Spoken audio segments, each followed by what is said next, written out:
I am really honored to be joined by Fatima and Suchi today, and they're going to really bring an important perspective, which is the perspective of a patient who has experienced bladder cancer. And I'm gonna perhaps kick off with you, Fatima, and I'm going to ask you, perhaps could you introduce yourself, and if you're comfortable, tell us a little bit about your personal journey with bladder cancer from symptoms to diagnosis. Thank you, sir.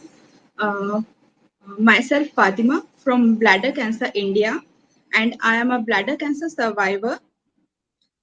It has been started with severe lower back pain in 2015. Then, during my second pregnancy, I observed frequent urination in 2016, and few months after post-delivery, I observed blood in my urine, and every time I was misdiagnosed. And then in December 2017, when I missed my menstrual cycle, a mass was found in my urine bladder during USG. And this was the correct time, the beginning of my diagnosis for bladder cancer. And maybe could you tell us a little bit about what the biggest challenges you faced were and how it affected your family during diagnosis and treatment? Sir, being a nuclear family and as a mother of two small kids, it was very difficult for me, both physically, emotionally, and mentally also, because I have to leave my kids all home alone when I have to go for for my treatment, and I have to manage all household works after coming from the treatment. It was very difficult. And what treatments or therapies have you undergone, Fatima? And what was your experience with them? Sir, I have gone through the TURBT and left nephrectomy. And after 3 months, during my follow-up, the reoccurrence occurs in my bladder.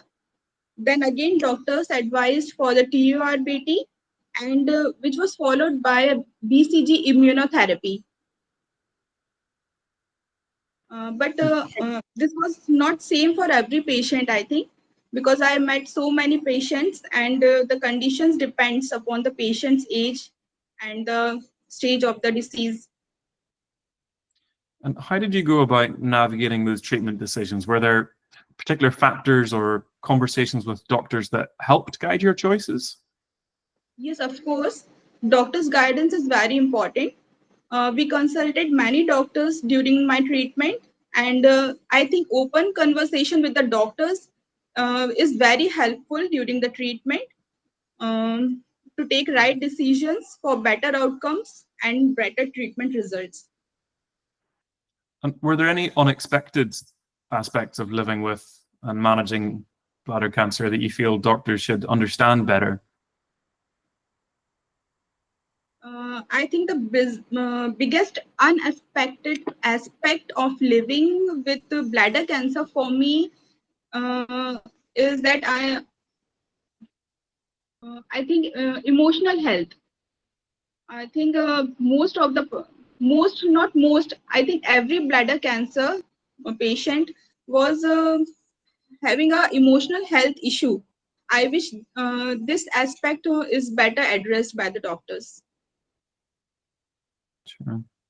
And looking back, what do you wish had been easier or better explained in your journey with bladder cancer? When I look back, there is one aspect of diagnosis that bothers me a lot, sir. Why were the symptoms not detected early? During my pregnancy, as I was pregnant at that time, and during the pregnancy, so many blood tests and USGs were there, gone through this time during the pregnancy, but doctors was unable to uh, go through the right time,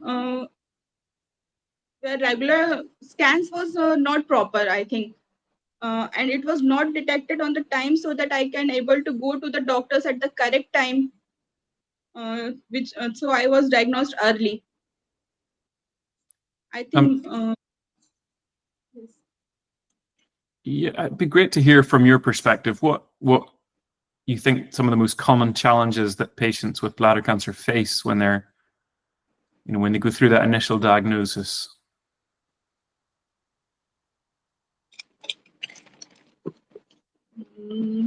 So I think early detection and awareness is very important, but uh, I think it's different for every patient.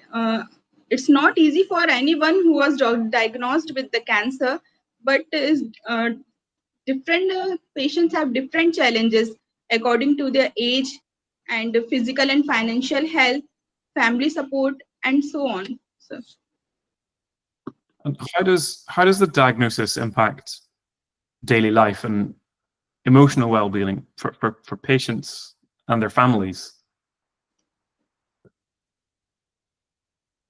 mm, it would affect, sir, because uh, somehow we all are attached with emotionally attached with the family, and Mm-hmm. there are so many reasons, like as I am a mother of two small kids and I have a fear to that I have detected with cancer. Now what happened to me in future, who are able to take care of my kids, and in the nuclear family a husband has to go for a job, and I'm only there to take care of myself also, and for have the responsibility of how my kids also, family also. Are there particular fears? What are the biggest fears that patients have in their journey with bladder cancer? I think the fear is for chemotherapy. So if the person is having a cancer, first of all, if he was told that you are having a cancer, then the first thing that invokes fear was chemotherapy, because it was very painful, and uh, people only think that now he has cancer, now he is going to die. Mm-hmm. And were there other side effects? So you talked a little bit about the chemotherapy being painful. Were there other side effects or treatment challenges that you think affect patients significantly with bladder cancer, particularly those undergoing chemotherapy? Sorry, sir, can you please pardon your question? Sure. Are there common side effects or treatment challenges that patients struggle with the most? For instance, with chemotherapy? As sir, chemotherapy has severe side effects, but I have gone through immunotherapy, and doctor has told me briefly that about the treatment and the side effects of the treatment, that fever, body pain, and like this frequent urination are some of the symptoms after immunotherapy. But I have also developed a reactive arthritis during my treatment, so it I have to left my treatment in between because I have developed reactive arthritis. So I have to stop my treatment, and I'm on regular follow-ups now. Sure. And what about newer treatments? So when patients hear about new treatments being available, for instance, we've been talking a little bit about HER2 targeted therapies in this educational program. How do you react when you hear about a new treatment being available for bladder cancer? When we hear about the targeted therapies and immunotherapies, it would be great to hear this, as it has less side effects as chemotherapy. But as some of them are taken in tablets form also, how much I know about the therapies. But in India, if I talk about India, Mm-hmm. the problem in India is the cost, because most Indians, including middle class, can't afford these therapies. this was the reason that nobody, all of us cannot afford the treatment. I just want to thank you, Fatima, for sharing a little bit about your journey, and you've been so brave in what you've had to go through, and I want to express our gratitude for you sharing a little bit about that with us today. So thank you, Fatima. Thank you. Suchi, I wonder whether we could maybe chat a little bit about Bladder Cancer India, and perhaps you could tell us, could you give us a little bit of background to Bladder Cancer India, the organization's mission, and perhaps some of the work it does to support patients? Yes, definitely. Like Bladder Cancer India is like the, what to say, like the only organization in India like working specifically for bladder cancer. And in India, we have a lot of stigma related to cancer actually. Not many people, like in your country, they are, very happy to talk about cancer. So that is why forming a support group and running it for quite a big time is a challenge in India, because it is very, like, it is very difficult to reach out to patients even for giving their stories. So there is a very big stigma working here. And like Bladder Cancer India is sort of working, we are working towards bladder cancer awareness. We are working because it is a very common type in like men especially, but for women also nowadays bladder cancer is happening. Like you can see Fatima ji, she is a brave warrior. And like Bladder Cancer India is also like from this month, actually from April, on the occasion, like May is the bladder cancer awareness month, as you know. So we have also started our patient support group meeting. Like it is a virtual one, and we, like, whoever patients in India they want to join this meeting, they can join, like, irrespective of whatever hospital, whatever caste, whatever creed, that doesn't matter. And we have like there are 2 3 segments in the meeting, as in we have doctor, we have patients, and also we have the many patients, they come together to talk about the experiences. So that is what we have started doing over here. And like we are trying to post, or we are trying to spread something meaningful each day on all our social medias. And also, like, we have a YouTube channel where we have almost around 100 plus videos of doctors in Hindi and in English, because in India Hindi is more common compared to English. And we are working all about bladder cancer awareness, and we are trying to reach more people so that early diagnosis is possible. Um, because bladder cancer is highly curable if it is diagnosed early. But the thing is, first of all, for gynecological cancers, there are a lot of stigmas. People don't come out with their symptoms, and they feel somebody will think something about the things happening with them. Uh, so that is why we are here to fight with, like, bladder cancer, spreading awareness, spreading our word, and yeah. And from your opinion, Suchi, what if you were to make a change in how bladder cancer care is delivered over the next few years, what one change would you and the team at Bladder Cancer India like to see?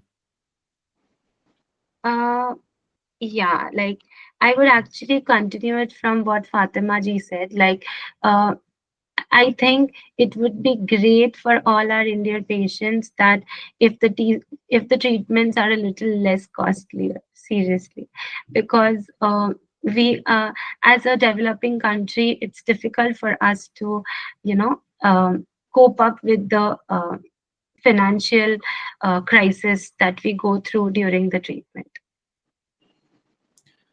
And from your your experience of bladder cancer India, what are you seeing that patients need most in terms of support? Where do you see the gaps? And it'd be great to hear a little bit about the work you're doing to help address them at Bladder Cancer India.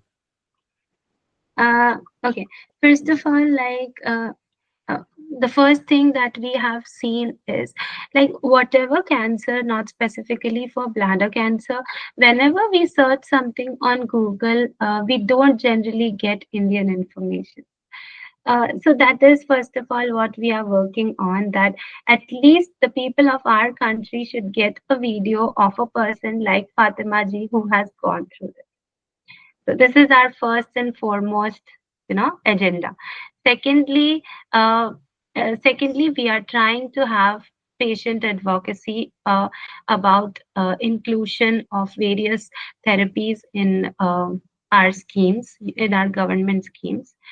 And also, like in bladder cancer, India, we are trying to get more patients inside, like under one roof, so that not only doctors but patients can also discuss among themselves what could be the best thing for them, and at least if not the best thing, how could they manage, right? So like what happens sometimes is that when you are going through the journey, uh, sometimes you do not need a person who can give you a solution. You just need a ear, like, so that your voice can be heard. So we are trying to provide that ear to patients whoever come to us. And yeah, that is what. Fatima and Suchi, I want to thank you both for sharing a little bit about your journey, Fatima, and for the great work that you're doing at Bladder Cancer India. Suchi, this type of forum allows us to really bring our education back to what this is all about at the end of the day, which is improving care for patients and their families. So I want to thank you for sharing your perspectives. I really appreciate it. And it's been great to talk today.